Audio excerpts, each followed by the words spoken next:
ಅಪ್ಪ ನೀನು ನೋಡಿದ್ದು ತಿರುಪತಿ ದರ್ಶನ ಮಾಡ್ದಂಗೆ ಆಯ್ತಪ್ಪ ಅಂತ ಇದ್ರೆ ಯಾರನ್ನ ಭಾಳ ದಿನಕ್ಕೆ ಮೀಟ್ ಮಾಡಿದ್ರೆ ಈಗ ಯಾಕಂತಾರಂತ ಈ ಡೈಲಾಗ್ ಗೊತ್ತಾಗಿದ್ದು ನಾವು ತಿರುಪ್ತಿಗೆ ಹೋದಾಗೇನೆ.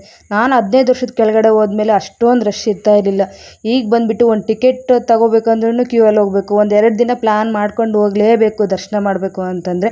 ಅಷ್ಟು ರಶ್ ಇರುತ್ತೆ ತಿರುಪತಿ ದರ್ಶನ ಮಾಡಬೇಕು ಅಂತಂದರೆ. ಹಾಗೆ ನಾವು ಫ್ಯಾಮಿಲಿ ಸಮೇತ ಹೊರಡ್ಬೇಕಂದ್ರೆ ಆನ್ಲೈನ್ ಟಿಕೆಟ್ ಬುಕ್ ಮಾಡೋದಕ್ಕಾಗೋದಿಲ್ಲ ನಮಗೆ. ಯಾಕಂದರೆ ಫ್ಯಾಮಿಲಿ ಒಗ್ಗಟ್ಟಾಗಿ ಹೋಗ್ಬೇಕಂದ್ರೆ ಲೇಡೀಸ್ ಪ್ರಾಬ್ಲಮ್ಸ್ ಎಲ್ಲ ಇರ್ತಾವಲ್ವ, ಅದಕ್ಕೆ ಅಲ್ಲೇ ಹೋಗಿ ಟಿಕೆಟ್ ತೊಗೊಂಡ್ಬಿಡೋಣ ಅಂತ ಇಲ್ಲಿ ಫ್ಯಾಮಿಲಿ ಎಲ್ಲ ಹೊರಟಿದ್ದೀವಿ. ನಾವಿಲ್ಲಿ ಬೆಳಗ್ಗೆನೇ ತಿಂಡಿ ಮಾಡಿಕೊಂಡು 10:30 ಹಂಗೆ ಇಲ್ಲಿ ಬಿಡ್ತಾ ಇದ್ದೀವಿ. ಯಾಕಂದರೆ ನಾವು 5 ಗಂಟೆ ಅಷ್ಟೊತ್ತಿಗೆ ನಾವು ತಿರುಪತಿಲಿ ರೀಚ್ ಆದರೆ ನಾವು ಟಿಕೆಟ್ ತೊಗೊಳೋದಕ್ಕೆ ಈಸಿ ಆಗುತ್ತೆ ಅಂತಂದ್ಬಿಟ್ಟು ನಾವಲ್ಲಿ ಹೋಗ್ತಾ ಇದ್ದೀವಿ. ಇಲ್ಲಿ ಅಣ್ಣ ಮತ್ತು ಅಕ್ಕ ಫ್ಯಾಮಿಲಿ ಎಲ್ಲರೂ ನಾವು ಒಟ್ಟು ನಮ್ಮ ತವ್ರ ಮನೆ ಕಡೆ ಫ್ಯಾಮಿಲಿ ಎಲ್ಲರೂ ಸೇರಿ ಹೋಗ್ತಾ ಇದ್ದೀವಿ. ಈಗ ಅಲ್ಲಿ ಅತ್ತೆಗೂ ಮಾಮಗೂ ಸಹ ಬಾಯ್ ಹೇಳಿ ಎಲ್ಲರೂ ಫ್ಯಾಮಿಲಿ ಸಮೇತ ಹೊರಡ್ತಾ ಇದ್ದೀವಿ. ಇಲ್ಲಿ 13 ಸೀಟಿಂದ ಅಂತಿಲ್ಲ, 12 ಜನ ನಾವು ಇದ್ದೀವಿ. ಚಿಕ್ಕ ಮಗುನೂ ಸೇರಿ 13 ಜನ ಇದ್ದೀವಿ ಇಲ್ಲಿಗ.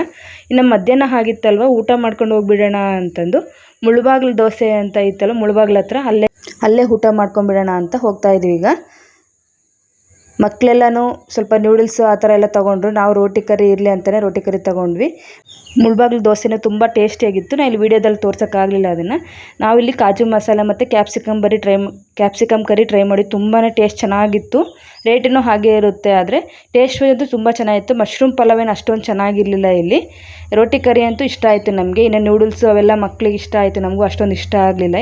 ಅಲ್ಲೆಲ್ಲ ಮುಗಿಸ್ಕೊಂಡು ನಾವು ತಿರುಪ್ತಿಗೆ ರೀಚ್ ಆಗೋ ಅಷ್ಟೊತ್ತಿಗೆ 4:15 ಆಗಿತ್ತು. ನಾವು ಇನ್ನು 4:15 ಇಳಿದ ತಕ್ಷಣವೇ ನಾವು ಆಗಲೇ ಇಲ್ಲಿ ಕ್ಯೂ ಅಲ್ಲಿ ಬಿಟ್ಬಿಟ್ಟಿದ್ರು. ಆಗಲೇ ಟಿಕೆಟ್ ಕೊಡೋ ಕೌಂಟ್ರ್ ಹತ್ರ 9 ಗಂಟೆಗೆ ಟಿಕೆಟ್ ಕೊಡಬೇಕಾಗಿರೋದು, ಆದರೆ ಇಷ್ಟು ಬೇಗನೆ ಇಲ್ಲಾಗಲೇ ಓಪನ್ ಆಗಿದ್ರು. ಆಗಲೇ ಅಷ್ಟು ಜನ ಒಂದು ಫಸ್ಟೇ ಲೈನ್ ಬಿಡ್ತಾರಲ್ವ, ಅಲ್ಲಾಗಲೇ ಅಲ್ಲೆಲ್ಲ ಕುತ್ಕೊಂಡು ಎಲ್ಲ ಇದು ಮಾಡ್ಕೊಳ್ತಾ ಇದ್ರು.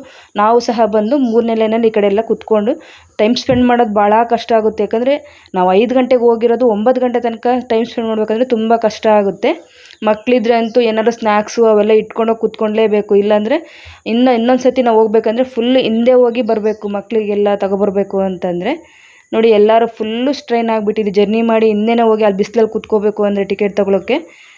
ನಾವು ಮಧ್ಯಾಹ್ನ ಊಟ ಮಾಡ್ಕೊಂಡು ಹೋಗಿದ್ದು ಅಷ್ಟೇ ಅಲ್ವಾ, ಅಲ್ಲಿಗೆ ಆಗಲೇ ಸಾಯಂಕಾಲ ಆಗ್ತಾ ಮಕ್ಕಳೆಲ್ಲ ಹೊಟ್ಟೆ ಹಶ್ವಂತ ಇದ್ದರು.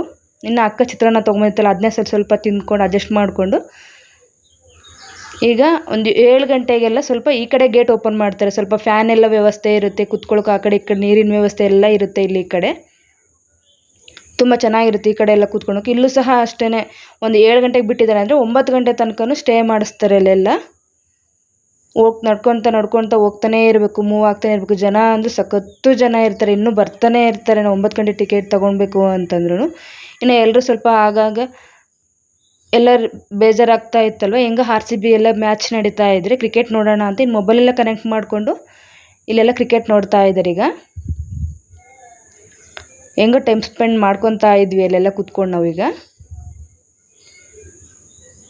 ನೋಡ್ತಾ ಇರ್ಬೋದು ಎಷ್ಟು ಜನ ಎಲ್ಲ ಆ ಕಡೆ ಈ ಕಡೆ ಎಲ್ಲ ಕುತ್ಕೊಂಡು ತಿಂಡಿ ಎಲ್ಲ ಇಲ್ಲದೇ ಎಲ್ಲ ಹೊರಗಡೆ ಹೋಗೋ ತನಕ ನಮಗೇನು ಸಿಗೋದಿಲ್ಲ. ಅಲ್ಲೆಲ್ಲ ಊಟ ತಿಂಡಿ ತಿನ್ನೋದಕ್ಕೆಲ್ಲ ಎಲ್ಲ ಅಲ್ಲೇ ಇದು ಮಾಡ್ಕೊಂಡು ನೋಡಿ ಎಷ್ಟು ಜನ ಆ ಕಡೆ ಈ ಕಡೆ ಲೈನಲ್ಲಿ ಬರ್ತಾ ಇದ್ದಾರೆ.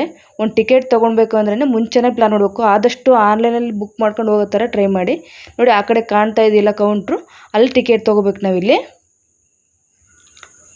ಇನ್ನು ಒಳಗಡೆ ಹೋದ ತಕ್ಷಣ ಟಿಕೆಟ್ ಒಂದು 10-12 ಕೌಂಟ್ರ್ ಇರ್ತವೆ. ಆ ಕಡೆ ಈ ಕಡೆ ನಾವೆಲ್ಲಾದರೂ ಹೋಗಿ ಟಿಕೆಟ್ ತೊಗೋಬೋದು, ಟೈಮಿಂಗ್ಸ್ ಇರುತ್ತೆ ಇಲ್ಲಿ. ಇನ್ನು 13 ವರ್ಷದ ಒಳಗಡೆ ಇರೋರಿಗೆ ಟಿಕೆಟ್ ಬೇಕಾಗಿರಲ್ಲ. ನಾವು ಆಧಾರ್ ಕಾರ್ಡ್ ಕಂಪಲ್ಸರಿ ಇರಬೇಕು.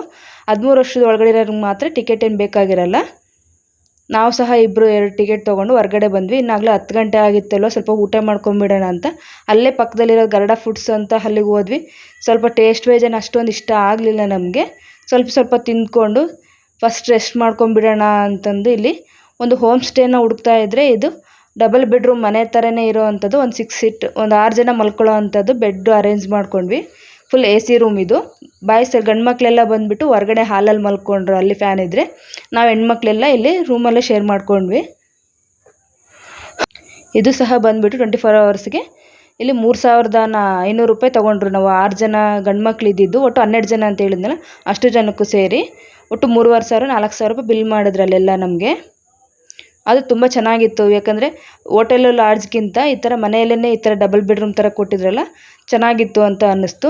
ಇನ್ನು ಅಲ್ಲೇ ಹತ್ತಿರದಲ್ಲೇ ಇರೋವಂತಹ ಒಂದು ಕ್ಯಾಂಟೀನ್, ಅಲ್ಲಿ ಹೋಟೆಲ್ಗೆ ಹೋಗ್ಬಿಟ್ಟು ಆಂಧ್ರ ಸ್ಟೈಲ್, ಆಂಧ್ರ ಫೇಮಸ್ ಸ್ವಲ್ಪ ಉತ್ತಪ್ಪಂ ಮತ್ತು ಇಡ್ಲಿ ದೋಸೆ ಎಲ್ಲ ಚೆನ್ನಾಗಿರುತ್ತೆ, ಪೆಸರಟ್ಟು ಉಪ್ಮಾ ಅಂತಂದು ಎಲ್ಲ ಅದನ್ನು ಸಹ ಒಂದೊಂದು ಟ್ರೈ ಮಾಡಿದ್ವಿ. ನೈಟ್ ಊಟ ಅಡ್ಜಸ್ಟ್ ಆಗದೆ ಇರೋದಕ್ಕೆ ಬೆಳಗ್ಗೆ ಸ್ವಲ್ಪ ಬ್ರೇಕ್ಫಾಸ್ಟು ಸ್ಯಾಟಿಸ್ಫೈ ಆಯಿತು, ತುಂಬಾ ಚೆನ್ನಾಗಿತ್ತು. ಇನ್ನು ಒಂದು ಕಾಫಿ ತೊಗೊಂಡ್ರೆ ಫಿಲ್ಟರ್ ಕಾಫಿ, ಅದು ಸಹ ತುಂಬಾ ಚೆನ್ನಾಗಿತ್ತು.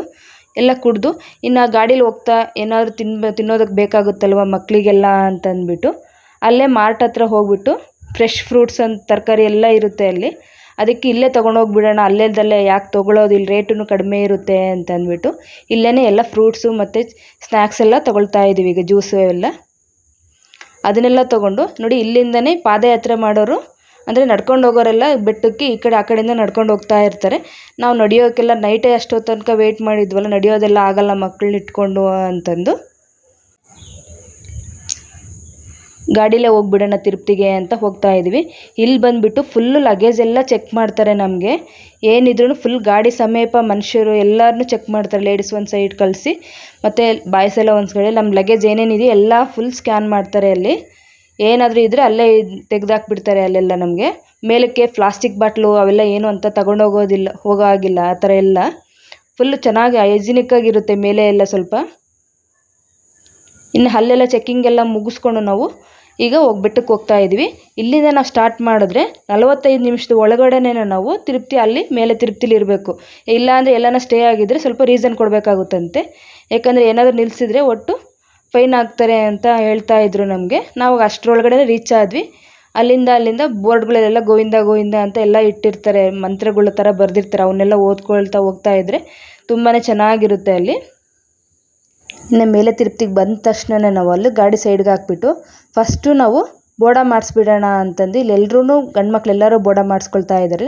ನಮ್ಮ ಮನೆಯವರು ಇಲ್ಲಿ ಫಸ್ಟು ಇವಳದೇ ಹರಕೆ ಇದ್ದಿದ್ದು, ನಮಗೆ ವರ್ಷದೊಳಗಡೆ 3 ಗುಂಡು ಆಗಿಬಿಡ್ಬೇಕು ಅಂತ ತಿರುಪ್ತಿಗೆ ಮುಕ್ಕೊಂಡಿರೋದ್ರಿಂದ ಎಲ್ಲರೂ ಹೊರಟಿದ್ದು. ಫಸ್ಟ್ ಅವಳಿಗೆಲ್ಲ ಬೋರ್ಡ್ ಮಾಡಿಸ್ಕೊಂಡು ಎಲ್ಲರೂ ಸಹ ಎಲ್ಲ ಫ್ರೆಶ್ ಅಪ್ ಆಗಿ ಈಗ ಎಲ್ಲರೂ ಈ ಥರ ನಾಮ ಇಡ್ತಾ ಇದ್ರಲ್ಲ, ಎಲ್ಲ ಇಟ್ಸ್ಕೊಳ್ತಾ ಇದ್ವಿ. ಹೆಂಗ ಬಂದಿದ್ದೀವಲ್ಲ ಮನೇಲಂತೂ ಇಟ್ಕೊಳ್ಳಲ್ಲ, ಇಲ್ಲಾದರೂ ಇಟ್ಕೊಳ್ಳೋಣ ಅಂತಂದು ಎಲ್ಲರೂ ಸಹ ಇಲ್ಲಿ ಇಟ್ಕೊಳ್ತಾ ಇದ್ದೀವಿ. ಇಲ್ಲಿ ನಾನು ಸಹ ಇಟ್ಕೊಳ್ತಾ ಇದ್ದೆ. ಸ್ವಲ್ಪ ಚಿಕ್ಕದಾಗಿ ಇಡು ಅಂದರೆ ಅವ್ರು ಸ್ವಲ್ಪ ದೊಡ್ಡದಾಗೆ ಇಟ್ಬಿಟ್ಟಿದ್ದಾರೆ ಇಲ್ಲೆಲ್ಲ.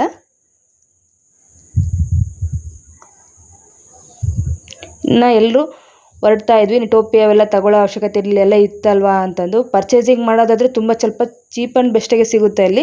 ನಮಗೆ ಟೈಮ್ ಇರಲಿಲ್ಲ, ಆ ಕಡೆ ಹೋಗಬೇಕು ಆಗುತ್ತೆ ಅಂತಂದು ಇನ್ನು ಸ್ವಲ್ಪ ದರ್ಶನ ಮಾಡ್ಕೊಳವಿದ್ವಲ್ಲ ಪ್ಲೇಸಸ್ ಎಲ್ಲ ಅಂತಂದು ಅಲ್ಲಿ ಮುಗಿಸ್ಕೊಂಡ ತಕ್ಷಣ ಶಾಪಿಂಗ್ ಏನು ಮಾಡ್ದೇನೆ ಇಲ್ಲಿ ಹೋಗ್ತಾ ಇದ್ವಿ. ಸ್ವಲ್ಪ ಇಲ್ಲಿ ಪ್ರಸಾದ ತಿಂದ್ಕೊಂಡು ಹೋಗ್ಬಿಡೋಣ, ಇನ್ನು ಹೋಟೆಲಲ್ಲೆಲ್ಲ ಯಾಕೆ ಅಂತಂದು ಇಲ್ಲಿ ಹೋಟೆಲಲ್ಲಿ ಇದು ಕೊಡ್ತಾ ಇದ್ದಾರಲ್ಲ ಪ್ರಸಾದ, ಮಾಮೂಲಿ ಅನ್ನ ರಸಮ್ ರೈಸ್ ಅಂತ ಕೊಡ್ತಾ ಇರ್ತಾರೆ. ತುಂಬ ಚೆನ್ನಾಗಿತ್ತು ಟೇಸ್ಟ್ ಸಹ. ಅದರಲ್ಲೇ ಸ್ವಲ್ಪ ನಾವೆಲ್ಲ ಅಡ್ಜಸ್ಟ್ ಮಾಡಿಕೊಂಡು ಎಲ್ಲರೂ ತಿಂಡಿ ತಿಂದ್ಕೊಂಡ್ವಿ ಅಲ್ಲಿ. ಬೆಳಿಗ್ಗೆ ದೋಸೆನೋ ಇಡ್ಲಿ ಎಲ್ಲ ತಿಂದ್ಕೊಂಬಂದ್ವಲ್ಲ, ಸ್ವಲ್ಪ ಅದೇ ಫುಲ್ಲಾಗಿತ್ತು. ಇದನ್ನು ಸ್ವಲ್ಪ ತಿಂದ್ಕೊಂಬಿಟ್ಟು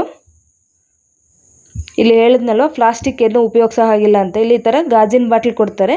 ನಮಗೆ 60 ರೂಪಾಯಿ ಇದೆ ಅಂದರೆ 30 ರೂಪಾಯಿ ಬಾಟ್ಲು ಕೊಡ್ತಾರೆ. ನಾವು ಅದೇ ಬಾಟ್ಲು ನೀರು ಕುಡಿದು ವಾಪಸ್ ಕೊಟ್ಟರೆ ಅದೇ 30 ರೂಪಾಯಿ ವಾಪಸ್ ಕೊಡ್ತಾರೆ. ಇನ್ನು ಎಲ್ಲ ರೆಡಿಯಾಗಿದ್ವಲ್ಲ, ಎಲ್ಲ ಒಂದೊಂದು ಫೋಟೋ ತೆಗೆಸ್ಕೊಂಬಿಡೋಣ ಅಂತ ಇಲ್ಲಿ ತೆಗೆಸ್ಕೊಳ್ತಾ ಇದ್ದೀವಿ ಈಗ. ಫ್ರೆಂಡ್ಸ್, ನಮ್ಮ ಚಾನಲ್ ಇನ್ನೂ ಸಬ್ಸ್ಕ್ರೈಬ್ ಮಾಡ್ಕೊಂಡಿದ್ರೆ ದಯವಿಟ್ಟು ಸಬ್ಸ್ಕ್ರೈಬ್ ಮಾಡ್ಕೊಂಡು ವಿಡಿಯೋ ನೋಡಿ. ಇನ್ನೂ ಹೇಗೋ 5 ಗಂಟೆ ತನಕ ಟೈಮ್ ಇತ್ತಲ್ವ, ಸ್ವಲ್ಪ ಟಿಕೆಟ್ ತೊಗೊಂಡಾದ್ಮೇಲೆ ನಮ್ಮ ಟಿಕೆಟು ತಿರುಪ್ತಿ ದರ್ಶನಕ್ಕೆ ಕೊಟ್ಟಿದ್ದು 5 ಗಂಟೆಗಲ್ವ, ಅದಕ್ಕೆ ಅಷ್ಟರೊಳಗಡೆ ಒಂದು ಪ್ಲೇಸ್ ನೋಡ್ಕೊಂಬಂದುಬಿಡೋಣ ಅಂತ ಒಂದು 5 ಪ್ಲೇಸು ಸಪ್ರೇಟ್ ಇನ್ನೊಂದು ಟಾಟಾ ಸುಮೋ ಗಾಡಿಗೆ ಒಂದು 2000 ರೂಪಾಯಿ ಹೇಳ್ಬಿಟ್ಟು ಅವರಿಗೆ ಸಪ್ರೇಟಾಗಿ ಎಲ್ಲರೂ ಹೋಗ್ತಾ ಇದ್ದೀವಿ ಈಗ. ಫಸ್ಟು ವೇಣುಗೋಪಾಲ ಸ್ವಾಮಿ ದೇವಸ್ಥಾನಕ್ಕೆ ಹೋಗಿದ್ದೀವಿ ಈಗ. ಅಲ್ಲಿ ಸಹ ಸ್ವಲ್ಪ ರಶ್ ಇರುತ್ತೆ ಎಲ್ಲ, ಅಲ್ಲಿ ಸಹ ಕ್ಯೂವಲ್ಲೆಲ್ಲ ನಿಂತ್ಕೊಂಡು ಹೋಗ್ತಾ ಇದ್ದೀವಿ ಈಗ. ಇಲ್ಲಿ ಮಕ್ಕಳಿಗೆ ಆಟಿಕೆಗೆ ಅಂತಂತಾನೆ ಈ ಥರ ಹಾಕಿದ್ರು, ಮಾಮೂಲಿ ಅದು ತಿರ್ಕೊಂಡು ಬರ್ತಾ ಇದ್ದರೆ ಅಲ್ಲಿ ಶೂಟ್ ಮಾಡೋ ಥರ ಅದನ್ನು ಮಧ್ಯದಲ್ಲಿ ಬರ್ತಾ ಇತ್ತು ಮುಂದಕ್ಕೆ. ಅದು ತಗೊಳ್ಳೋಣ ಅಂದ್ಕೊಂಡ್ವಿ, ಅಲ್ಲಿ ತಗೊಳಕ್ಕಾಗಲಿಲ್ಲ, ನಾವು ಮುಂದೆ ಬಂದುಬಿಟ್ವಿ. ಇನ್ನು ಅಲ್ಲಿ ಸಹ ವೇಣುಗೋಪಾಲ ಸ್ವಾಮಿ ದರ್ಶನ ಮಾಡಿಕೊಂಡು ನೋಡ್ತಾ ಇರ್ಬೋದು, ಜನ ಹೋಗ್ತಾ ಇರುತ್ತೆ. ಅದು ಮಾಮೂಲಿ ಮುಂದಕ್ಕೆ ಬಂತ ಆರ್ಮಿ ಟೈಪು ಎಲ್ಲ ಮಲ್ಕೊಂಡೆ ಇದು ಮಾಡೋ ಥರ ಶೂಟ್ ಮಾಡೋ ಥರ ಇದ್ದೆ. ಅದು ದೇವಸ್ಥಾನಗಳಲ್ಲೆಲ್ಲ ವೀಡಿಯೋ ಮಾಡೋ ಹಾಗಿಲ್ಲ ಅಂತಂದ್ರೆ ನೀವು ಒಳಗಡೆ ಇದೆಲ್ಲ ವೀಡಿಯೋ ಮಾಡ್ಕೊಂಡಿಲ್ಲ. ಅಲ್ಲಿ ಸಹ ನಾನು ದರ್ಶನ ಮುಗಿಸ್ಕೊಂಡು ಹೇಳ್ತೀನಲ್ಲ, ಎಲ್ಲಿ ಹೋದರೂ ಶಾಪಿಂಗ್ ಮಾಲ್ ಶಾಪಿಂಗ್ಗಳಿದ್ದೇ ಇರ್ತವೆ ಎಲ್ಲ ಕಡೆನೂ. ಜಡೆ ತೊಗೊಳ್ಳೋದು, ಕೂದಲು ಎಲ್ಲ ಸ್ವಲ್ಪ ಆದಷ್ಟು ಚೀಪ್ ಆ್ಯಂಡ್ ಬೆಸ್ಟಾಗೆ ಸಿಗುತ್ತೆ. ಆದರೆ ನಂಗೆ ಟೈಮ್ ಇಲ್ಲದೆ ಇರೋದ್ರಿಂದ ತೊಗೊಳಕ್ಕಾಗಲಿಲ್ಲ. ಬಳೆ ಎಲ್ಲ ಬಂದುಬಿಟ್ಟು ನಾವು ತುಮಕೂರಲ್ಲಾದರೆ 100 ರೂಪೀಸ್ ಕೊಟ್ಟು ತೊಗೋಬೇಕು, ಅಲ್ಲೆಲ್ಲ ಬಂದುಬಿಟ್ಟು 50 ರೂಪೀಸ್ಗೆಲ್ಲ ಸಿಗ್ತಾಯಿತ್ತು. ಡ್ರೆಸ್ಸು ಆ ಥರ ಎಲ್ಲನೂ ಸಹ 150-200 ರೂಪಾಯಿಗೆ ಮಕ್ಕಳಿಗೆಲ್ಲ ಸಿಗ್ತಾಯಿತ್ತು. ನೋಡಿ, ರಿಯಲ್ ರುದ್ರಾಕ್ಷಿ ಗಿಡದಿಂದ ಹಂಗೆ ಕಿತ್ಕೊಂಬಂದು ಇಟ್ಟಿದ್ದಾರೆ ಇಲ್ಲಿ. ನಾವೇನು ಅಷ್ಟೊಂದಿನ ಹೇಳಿದ್ಮೇಲೆ ಪರ್ಚೇಸ್ ಮಾಡಲೇ ಇಲ್ಲ. ಇನ್ನು ಸ್ನ್ಯಾಕ್ಸ್ ಅಂತೂ ಒಂದಕ್ಕಿಂತ ಒಂದು ಚೆನ್ನಾಗಿದ್ವು. ಅದೇ ತಿನ್ನೋದಕ್ಕಂತೂ ಆಗಲಿಲ್ಲ. ಪಕೋಡ ಮತ್ತು ಕ್ಯಾಪ್ಸಿಕಮ್ ಬೋಂಡ ಅಂತೂ ನೋಡ್ತಾ ಇದ್ರೆ ಎಷ್ಟು ದೊಡ್ಡ ದೊಡ್ಡ ಅನ್ನಿಸ್ತಾ ಇತ್ತು ಅಲ್ಲೆಲ್ಲ. ಇನ್ನು ಅಲ್ಲಿ ಮುಗಿಸ್ಕೊಂಡು ನಾವಿಲ್ಲಿ ಆಕಾಶಗಂಗಾ ಅಂತಂದು ಆ ಪ್ಲೇಸಿಗೆ ಬಂದ್ವಿ. ಅಲ್ಲಿ ಮುಗಿಸ್ಕೊಂಡು ವೇಣುಗೋಪಾಲ ಸ್ವಾಮಿ ದರ್ಶನ ಮುಗಿಸ್ಕೊಂಡು ಇಲ್ಲಿ ನೀರು ಅದನ್ನು ಪೈಪಿಂದ ಬಿಟ್ಟಿದ್ದಾರೆ. ನಮಗೆ ಅಷ್ಟೊಂದು ಸ್ಯಾಟಿಸ್ಫೈ ಆಗಲಿಲ್ಲ ಪ್ಲೇಸು. ಆಗಿಂದು ಇತ್ತಲ್ವ ನೋಡ್ಕೊಂಬರೋಣ ಅಂತ ಇಲ್ಲಿ ಪೈಪಿನ ಕಲೆಕ್ಷನಿಂದನೇ ನೀರು ಬರ್ತಾ ಇದೆ ಬೆಟ್ಟದ ಮೇಲಿಂದನೂ. ಅದನ್ನೆಲ್ಲ ಮುಗಿಸ್ಕೊಂಡು ಮತ್ತೆ ಇನ್ನೊಂದು ಪ್ಲೇಸ್ಗೆ ಹೋಗೋಣ ಅಂತ ಹೋಗ್ತಾ ಇದ್ದೀವಿ. ಈಗ ಫುಲ್ ಕಾಡುಗಳ ಮಧ್ಯೆ ಹೋಗ್ತಾ ಇದ್ರೆ ಪ್ರಾಣಿ ಏನಾದರೂ ಕಾಣಿಸ್ತವೇನೋ ಅಂತ ನೋಡ್ತಾ ಇದ್ವಿ. ಅಂತ ಏನು ಕಾಣಿಸ್ಲಿಲ್ಲ ನಮಗೆ. ಇನ್ನು ಇವೆಲ್ಲ ಎಲ್ಲ ಆ ಕಡೆ ಶಾಪಿಂಗ್ ಎಲ್ಲ ಇಟ್ಟಿದ್ರಲ್ವ, ಮಕ್ಕಳಿಗೆ ತಗೊಳ್ಳೋ ಅಂಥ ಸರಗಳು ಆ ಥರ ಎಲ್ಲ ಇವಂತೂ ನಂಗೆ ತುಂಬ ಇಷ್ಟ ಆಯಿತು. ಆಟ ಸಾಮಾನು ಅಂತಂದು ನಾವು ಬಳಸ್ತೇವೋ ಬಿಡ್ತೀವೋ, ನಾವು ಏನೇನು ಉಪಯೋಗಿಸ್ತೀವೋ ಕುಕ್ಕರು ಆ ಥರ ಎಲ್ಲ ಫುಲ್ಲು ಸಣ್ಣ ಸಣ್ಣ ಐಟಮ್ಸ್ ಮಕ್ಕಳಿಗೆ ತುಂಬಾ ಚೆನ್ನಾಗಿದ್ವು ಅಂತಲೇ ಹೇಳ್ಬೋದು. ನೀಟಾಗೆಲ್ಲ ಜೋಡಿಸ್ಕೊಟ್ಬಿಟ್ರೆ ಮಿನಿ ಕಿಚನ್ ಅಂತಲೇ ಹೇಳ್ಬೋದು ಮಕ್ಕಳಿಗೆಲ್ಲ ಅಂತಂದು. ಇನ್ನು ಇಲ್ಲಿ ಪಾಪ ವಿನಾಶನಂ ಆ ಪ್ಲೇಸಿಗೆ ಬಂದಿದ್ದೀವಿ. ಇಲ್ಲಿ ಆ ನೀರಲ್ಲಿ ಇದು ಮಾಡ್ಕೊಂಡು ಪಾಪ ವಿನಾಶ ಆಗುತ್ತೆ ಅಂತಂದು. ಇದು ಸಹ ಅಷ್ಟೇ, ಈಗ ಎಲ್ಲ ಪೈಪಲ್ಲಿ ನೀರು ಅರೇಂಜ್ ಮಾಡಿದ್ದಾರೆ. ಅವಾಗೆಲ್ಲ ಬರ್ತಾ ಇತ್ತೇನೋ ಗೊತ್ತಿಲ್ಲ, ಈಗೆಲ್ಲ ಪೈಪ್ ಕನೆಕ್ಷನಿಂದ ನೀರು ಬರ್ತಾ ಇದೆ. ಈಗ ಎಲ್ಲರೂ ಅಲ್ಲೇ ಹೋಗಿ ಕೆಲವರೆಲ್ಲ ಸ್ನಾನ ಮಾಡ್ಕೊಳ್ತಾ ಇದ್ದರು. ನಾವೇನು ಸ್ನಾನ ಮಾಡ್ಕೊಳ್ಳಲಿಲ್ಲ, ಜಸ್ಟ್ ಸ್ವಲ್ಪ ನೀರು ಹಾಕ್ಕೊಂಡು ಅದೇ ಈ ಕಡೆ ಎಲ್ಲ ಬರ್ತಾ ಇದ್ವಿ. ಅಲ್ಲೇ ಒಂದು ದೇವಸ್ಥಾನ ಇದೆ, ದೇವಸ್ಥಾನ ಸಹ ಅಲ್ಲಿ ದರ್ಶನ ಮಾಡಿಕೊಂಡು ಮತ್ತು ನೆಕ್ಸ್ಟು ಶ್ರೀವಾರಿ ಪಾದಾಲು ಅಂತಂದು ನೋಡ್ತಾ ರೋಡ್ ಸೈಡಲ್ಲೆಲ್ಲ ಫ್ಯಾನ್ಗಳು ಅರೇಂಜ್ ಮಾಡಿದ್ದಾರೆ, ತಿರುಗ್ತಾ ಇತ್ತು. ಅವನು ಸಹ ಎಲ್ಲ ವೀಡಿಯೋ ಮಾಡ್ಕೊಂಡಿದ್ದೀನಿ. ಇಲ್ಲಿ ನಾವು ಚಿತ್ರದುರ್ಗದ ಕಡೆ ಹೋದರೆ ಮಾತ್ರ ಈ ಥರ ವೀಡಿಯೋ ಮಾಡ್ಕೊತಾ ಇದ್ವಿ. ಈಗ ಇಲ್ಲೂ ಸಹ ವೀಡಿಯೋ ಮಾಡಿಕೊಂಡೆ. ಇನ್ನು ಇಲ್ಲಿ ತುಪ್ಪದ್ದು 101 ಬತ್ತಿ ದೀಪ ಎಲ್ಲ ರೆಡಿ ಮಾಡಿ ಇಟ್ಟಿರ್ತಾರೆ. ನಾವು ದುಡ್ಡು ಕೊಟ್ಟು ತೊಗೊಂಡು ಹಚ್ಬಿಡೋದು ಅಷ್ಟೇ. ಇಲ್ಲಿ ಶ್ರೀವಾರಿ ಪಾದ ಇಟ್ಟಿರೋದನ್ನ ಅಂತಂದರೆ ಬೆಟ್ಟದ ಮೇಲೆ ಇಟ್ಟಿರೋದ್ರಿಂದ ಅಲ್ಲಿಗೆಲ್ಲರೂ ನಡ್ಕೊಂಡು ಹೋಗ್ತಾ ಇದ್ದೀವಿ. ಇಲ್ಲೂ ಸಹ ಎಲ್ಲರೂ ಹೋಗ್ತಾ ಇರುವಾಗ ಮಕ್ಕಳಾಗದೇ ಇರೋರು ಅವರೆಲ್ಲ ಬಂದುಬಿಟ್ಟು ಅಲ್ಲಿ ಮರಕ್ಕೇ ಈ ಜೋಲಿ ಬರುತ್ತಲ್ವ, ಬಂಗಾರದ ಕಲರು ಅಂದರೆ ಗೋಲ್ಡ್ ಕಲರಲ್ಲಿ ರೆಡಿ ಆಗಿರೋ ಅಂಥದ್ದನ್ನ ಆ ಮರಕ್ಕೆಲ್ಲ ಕಟ್ಟಿದ್ದಾರೆ. ನೋಡ್ತಾ ಇರ್ಬೋದು, ಫುಲ್ ಗೊಂಚಲು ಮರಕ್ಕೆಲ್ಲ ನೇತಾಡೋ ಥರ ಕಟ್ಟಿದ್ದಾರೆ. ಇಲ್ಲೆಲ್ಲ ಫುಲ್ ಮರದ ಕೊಂಬೆ ಎಲ್ಲಿರುತ್ತೋ ಅಲ್ಲಿಗೆಲ್ಲ ನೇತಾಕಿದ್ದಾರೆ. ಇಲ್ಲೆಲ್ಲ ಎಷ್ಟೊಂದು ಜನ ಕಟ್ಟಿದ್ದಾರೆ. ಎಲ್ಲ ಹೊಸ ತೊಗೊಂಬಂದ್ಬಿಟ್ಟು ಎಲ್ಲ ಅವನ್ನೇ ಮಾರ್ತಾರೇನೋ, ತಗೊಂಡು ಬಿಚ್ಚಿ ಗೊತ್ತಿಲ್ಲ. ಎಷ್ಟೊಂದೆಲ್ಲ ಇದ್ದಾವೆ ಇಲ್ಲೆಲ್ಲ. ಇನ್ನು ನಾವೆಲ್ಲ ಇಲ್ಲಿ ಶ್ರೀವಾರಿ ಪಾದಲ್ಲಿಗೆ ಬಂದಿದ್ದೀವಿ ಅಂತ ಹೇಳಿದ್ನಲ್ಲ, ಅಲ್ಲಿ ಸಹ ಎಲ್ಲ ಮುಕ್ಕೊಳ್ತಾ ಇದ್ವಿ. ಈಗ ಅಲ್ಲೆಲ್ಲ ಮುಕ್ಕೊಂಬಿಟ್ಟು ನಾವು ಇದು ದೃಷ್ಟಿ ಬೊಂಬೆ ಕೆಳಗಡೆ ಎಲ್ಲ ಒಂಥರ ಹೂವಿನ ಟೈಪ್ ಕಟ್ತಾರೆ, ಆ ಮರ ಇದು. ಅಲ್ಲೆಲ್ಲ ತುಂಬ ಇದ್ದಾವೆ ಅಲ್ಲೆಲ್ಲ. ಅದನ್ನು ಸಹ ಒಂದು ವಿಡಿಯೋ ಮಾಡ್ಕೊಂಡಿದ್ದೀನಿ.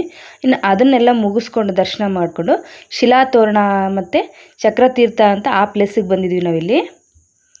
ನೋಡ್ತಾ ಇರ್ಬೋದು, ಇಲ್ಲಿ ಶಿಲಾತೋರಣ ಅಂದರೆ ಕಲ್ಲುಗಳೆಲ್ಲ ಫುಲ್ ಎಲ್ಲ ಜೋಡಿಸ್ಕೊತ ಹೋಗಿದ್ದಾರೆ ಅಲ್ಲೆಲ್ಲ.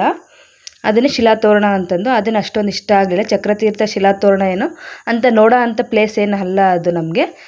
ಅದು ಯಾವ ರೀತಿ ಬಂದಿದೆ ಅಂತ ಅಲ್ಲೆಲ್ಲ ಇದು ಮಾಡಿದ್ದಾರೆ ನೋಡಿ. ಆ ಥರ ಕಲ್ಲಲ್ಲೆಲ್ಲ ಫುಲ್ಲು ಬೆಟ್ಟ ಥರ ಇದೆಯಲ್ಲ, ಅದು ಹಂಗೆ ಇರೋದ್ರಿಂದ ಇದಕ್ಕೆ ಶಿಲಾತೋರಣ ಅಂತ ಹೆಸರು ಬಂದಿದೆ ಅಂತೆ. ಇನ್ನು ಎಲ್ಲ ಮುಗಿಸ್ಕೊಂಡು ಕೆಳಗಡೆ ಚಕ್ರತೀರ್ಥಕ್ಕೆ ಹೋಗೋಣ ಅಂತ ಇಲ್ಲಿ ಹೋಗ್ತಾ ಇರೋ ಗುಹೆ ಒಳಗಡೆ ಕೂತ್ಕೊಂಡು ತಪಸ್ಸು ಮಾಡೋ ಥರ ಅಲ್ಲಿ ಹೋಗೋಣ ಅಂದರೆ ಎಲ್ಲ ಫೋಟೋ ತೆಕ್ಕೊಳ್ತಾ ಇದ್ರು, ಅದಕ್ಕೆ ಹೋಗೋಕ್ಕಾಗಲಿಲ್ಲ. ಇಲ್ಲಿ ಕೆಳಗಡೆ ಹೋಗ್ಬೇಕಾಗಿರೋ ಚಕ್ರತೀರ್ಥಕ್ಕೆ ಹೋಗ್ತಾ ಇದ್ವಿ. ಇದು ಸಹ ಹೇಳ್ತೀನಲ್ಲ, ನೋಡೋ ಅಂಥ ಪ್ಲೇಸ್ ಏನಲ್ಲ ಇದು. ಎಲ್ಲ ನೀರೆಲ್ಲ ನಿಂತು ಅಷ್ಟೊಂದು ಚೆನ್ನಾಗಿಲ್ಲ ಆಗಲೇ ಎಲ್ಲ. ಕೆಲವರೆಲ್ಲ ಮುಕ್ಕೊಳ್ಳೋರೆಲ್ಲ ಅದಕ್ಕೆ ಕಾಯಿನೆಲ್ಲ ಹಾಕಿ ಮುಕ್ಕೊಂಡಿದ್ದಾರೆ ಆಲ್ರೆಡಿ.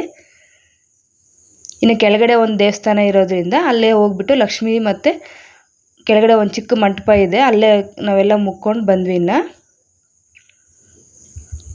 ತಿರುಪ್ತಿ ದರ್ಶನ ಮಾಡ್ಬೇಕಂತಂದರೆ ಬೇಗ ಇವನ್ನೆಲ್ಲ ಮುಗಿಸ್ಕೊಂಬರ್ಬೇಕು ಅಂತ ಹೇಳಿದ್ರಿಂದ ನಾವು ಫಾಸ್ಟಾಗೆ ಒಂದು 2 ಗಂಟೆ ಒಳಗಡೆ ನಾವು 5 ಪ್ಲೇಸನ್ನು ಸಹ ಕವರ್ ಮಾಡ್ಕೊಂಡ್ವಿ. ನಮ್ಮ ಟಿ ಗಾಡಿ ಹೋಗಲ್ಲ ಅಂತ ಅಂದ್ಬಿಟ್ಟು ನಾವು ಸಪ್ರೇಟ್ ಗಾಡಿ ಮಾಡ್ಕೊಂಡಿದ್ವಿ ಅಂತ ಹೇಳಿದ್ನಲ್ವ. ಅವ್ರಿಗಾದರೆ ಅನುಭವ ಇರುತ್ತಲ್ವ, ಬೇಗ ಮುಗಿಸ್ಕೊಂಡ್ಬಿಡ್ತಾರೆ ಅಂತ ಆ ಥರ ಸಪ್ರೇಟಾಗಿ ಹೋದ್ವಿ ನಾವು. ನೋಡ್ತಾ ಇರ್ಬೋದು ಈಗ ಕೆಳಗಡೆ ಎಲ್ಲ ಇಲ್ಲಿ. ಇನ್ನು ಎಲ್ಲ ಮುಗಿಸ್ಕೊಂಡು ನಾವು 5 ಗಂಟೆಗೆಲ್ಲ ನಾವು ರೀಚ್ ಆಗಬೇಕಿತ್ತು. ನಾವು ಈ ದರ್ಶನಕ್ಕೆ ಹೋಗಬೇಕು ಅಂದರೆ ತಿರುಪತಿ ದೇವಸ್ಥಾನಕ್ಕೆ. ಅದಕ್ಕೆ ಸ್ವಲ್ಪ 5 ಗಂಟೆಗೆ ಬಂದರೆ ಇಲ್ಲಿಂದ ಒಂದು 2-3 ಕಿಲೋಮೀಟ್ರ್ ನಾವು ಹೋಗ್ತಾನೇ ಇರಬೇಕು. ನಮಗೆ ನಿನ್ನೆ 9 ಗಂಟೆ ಟಿಕೆಟ್ ಕೊಟ್ಟರು ಅಂತ ಹೇಳಿದ್ನಲ್ವ, ಅದು 5 ಗಂಟೆಗೆ ನಮಗೆ ಟಿಕೆಟ್ ಕೊಟ್ಟಿದ್ದು. ಅದಕ್ಕೆ ಹೋಗ್ತಾ ಇದ್ವಿ ನೋಡಿ. ಆ ಕಡೆ ಕಂಪಾರ್ಟ್ಮೆಂಟಲ್ಲೆಲ್ಲ ಫ್ರೀ ದರ್ಶನ ಅಂತಂದರೆ ಅಲ್ಲಿ ಕೂಡ ಹಾಕ್ತಾರೆ ನಮ್ಮನ್ನು. ಒಂದು ಬ್ಯಾಚ್ ವೈಸು ಎಲ್ಲ ಬಿಡ್ತಾ ಇರ್ತಾರೆ. ಅಂದರೆ ಒಂದೊಂದು ದಿನ ಫುಲ್ ಒಂದಿನ ಎಲ್ಲ ಅಲ್ಲೇ ಇರ್ಬೋದು, ಮತ್ತು 2 ದಿನ ಆಗ್ಬೋದು. ಅಂದರೆ ಊಟದ ವ್ಯವಸ್ಥೆ, ವಾಶ್ರೂಮ್ ವ್ಯವಸ್ಥೆ ಎಲ್ಲ ಚೆನ್ನಾಗಿರುತ್ತೆ. ನೀಟಾಗೆಲ್ಲ ಹಾಲು ಕಾಫಿ ಏನು ಬೇಕಾದರೂ ಕೊಡ್ತಾರೆ. ಎಲ್ಲ ಫ್ರೀ, ಏನು ದುಡ್ಡು ಕೊಡೋ ಹಾಗಿಲ್ಲ. ದರ್ಶನಕ್ಕೂ ಟಿಕೆಟ್ಗೂ ದುಡ್ಡು ಕೊಡೋ ಹಾಗಿಲ್ಲ ನಾವು. ಮತ್ತು ಪ್ರಸಾದಕ್ಕೂ ದುಡ್ಡು ಕೊಡೋ ಒಂದು ನೀರು ಬಾಟ್ಲಿಗೂ ಏನಕ್ಕೂ ಅಲ್ಲಿ ನೀರು ಹೇಳ್ತೀರಲ್ಲ ಪ್ಲಾಸ್ಟಿಕ್ ಬಾಟ್ಲ್ ಸಹ ಸಿಗೋದಿಲ್ಲ ನಮಗೆ. ಎಲ್ಲ ಅಷ್ಟು ಅನುಕೂಲ ಇರುತ್ತೆ. ಎಲ್ಲೆಂದರಲ್ಲೇ ವಾಶ್ರೂಮ್ಸು ಮತ್ತು ನೀರು ಕುಡಿಯೋದಕ್ಕೆ ವ್ಯವಸ್ಥೆ ಎಲ್ಲ ಚೆನ್ನಾಗಿರುತ್ತೆ. ಏನೂ ₹1 ಖರ್ಚಾಗೋದಿಲ್ಲ ಅಲ್ಲಿ. ಇನ್ನು ಇಲ್ಲಿ ಬಂದ ತಕ್ಷಣ ನಾವು ಲಗೇಜ್ ಕೌಂಟ್ರಲ್ಲಿ ಬಂದ ತಕ್ಷಣ ನಮ್ಮ ಏನು ಬೇಕೋ ಅದನ್ನ ಇಟ್ಕೊಂಡ್ಬಿಟ್ಟು ಫೋನ್ ಮಾತ್ರ ನಾವೆಲ್ಲ ಇಲ್ಲಿ ಲಾಕರಲ್ಲಿ ಹಾಕಿಟ್ಟೇ ಹೋಗಬೇಕು. ಫೋನ್ ಇಟ್ಕೊಳ್ಳೋ ಹಾಗಿಲ್ಲ ಇಲ್ಲಿ. ಎಲ್ಲ ಚೆಕ್ ಮಾಡಿ ಬಿಡ್ತಾ ಇರ್ತಾರೆ. ಇನ್ನು ಅದಕ್ಕೆ ನಾನು ಇಲ್ಲಿ ಫೋಟೋಸ್ ಮಾತ್ರ ಶೇರ್ ಮಾಡಿದ್ದೀನಿ, ಅಲ್ಲೆಲ್ಲ ವೀಡಿಯೋ ಎಲ್ಲ ಶೇರ್ ಮಾಡ್ಕೊಳಕ್ಕಾಗಲಿಲ್ಲ ಅಂತಂದು. ಇನ್ನು ಎಲ್ಲ ಮುಗಿಸ್ಕೊಂಡು ಇಲ್ಲಿ ಶಾಪಿಂಗ್ ಮಾಡೋಣ ಅಂತ ಇಲ್ಲಿ ಬಂದರೆ 11 ಗಂಟೆ ಅಷ್ಟೊತ್ತಿಗೆ ಕೆಳಗಡೆ ಹೋಗ್ಬಿಡ್ಬೇಕು, ಇಲ್ಲಾಂದರೆ ಕ್ಲೋಸ್ ಆದರೆ ನಾವು ಮತ್ತೆ ಬೆಳಗ್ಗೆ ಹೋಗಬೇಕು ಅಂತ ಹೇಳಿದ್ರು. ಅದಕ್ಕೆ ಆಗೋಲ್ಲ ಅಂತಂದ್ಬಿಟ್ಟು ನೈಟೇ ಏನು ಶಾಪಿಂಗ್ ಮಾಡ್ದೇ ಹೊರಡ್ತಾ ಇದ್ದೀವಿ ಈಗಲೇ. ಎಲ್ಲ ಅಲ್ಲಿ ರೋಡಲ್ಲೇ ಮಲಗಿರ್ತಾರೆ. ಎಷ್ಟು ಜನ ರೂಮ್ ಇಲ್ಲ, ವ್ಯವಸ್ಥೆ ಇಲ್ಲ. ಫುಲ್ ಕೆಳಗೆ ಎಲ್ಲಿ ರೋಡ್ ಇರುತ್ತೆ ಅಲ್ಲೇ ಊಟ ಇದು ಮಲ್ಕೊಂಡ್ಬಿಡ್ತಾರೆ. ಮತ್ತು ಎಲ್ಲಿ ಪ್ರಸಾದ ಕೊಡ್ತಾರೆ ಅಲ್ಲೇ ಊಟ ಮಾಡ್ಕೊಂಡು ಎಲ್ಲ ಹೇಳ್ತೀನಲ್ಲ ಎಲ್ಲ ಫ್ರೀ ಇರುತ್ತೆ. ವಾಶ್ರೂಮ್ಸ್ ಎಲ್ಲ ಇರುತ್ತೆ. ನಾವೇನು ಇದು ಮಾಡೋದಿರಲ್ಲ. ಎನಿ ಟೈಮ್ ಪೊಲೀಸ್ ಆ ಕಡೆ ಈ ಕಡೆ ಎಲ್ಲ ಓಡಾಡ್ತಾ ಇರ್ತಾರಲ್ವ, ಸೇಫ್ಟಿನೇ ಇರುತ್ತೆ ಅಲ್ಲಿ. ನೋಡ್ತಾ ಇರ್ಬೋದು ನೈಟ್ ವ್ಯೂ ಹೇಗಿದೆ ಅಂತಂದು. ನಾವು ಫ್ಲೈಟಲ್ಲಿ ಬರುವಾಗ ಕೆಳಗಡೆ ಕಾಣುತ್ತಲ್ಲ ಫುಲ್ ಲೈಟ್ ಸೆಟ್ಟು, ಆ ಥರ ನಾವು ಬೆಟ್ಟದ ಮೇಲಿಂದ ಬರ್ತಿದ್ರೆ ಕೆಳಗಡೆ ತಿರುಪ್ತಿ ಯಾವ ರೀತಿ ಕಾಣ್ತಾ ಇದೆ. ಇಲ್ಲಿ ಚಿಕ್ಕ ಚಿಕ್ಕದಾಗೆಲ್ಲ ಪುಟ್ಟ ಮನೆಗಳಾಗಿರ್ತವೆ. ಈಗ ನಾವು ಫ್ಲೈಟಿಂದ ಲ್ಯಾಂಡ್ ಆಗುವಾಗ ನೋಡ್ತಾ ಇರ್ಬೋದು, ಅದೇ ಥರನೇ ವ್ಯೂ ಕಾಣ್ತಾ ಇದೆ ಇದು. ಓಕೆ ಫ್ರೆಂಡ್ಸ್, ನಿಮಗೆ ಈ ವಿಡಿಯೋ ಇಷ್ಟ ಆಗಿದ್ದರೆ ಒಂದು ಲೈಕ್ ಮಾಡಿ, ಆದಷ್ಟು ನಮ್ಮ ಚಾನಲ್ನ ಸಬ್ಸ್ಕ್ರೈಬ್ ಮಾಡ್ಕೊಂಡು ನೋಡಿ ಅಂತ ಹೇಳ್ತೀನಿ. ಓಕೆ ಫ್ರೆಂಡ್ಸ್, ಬಾಯ್.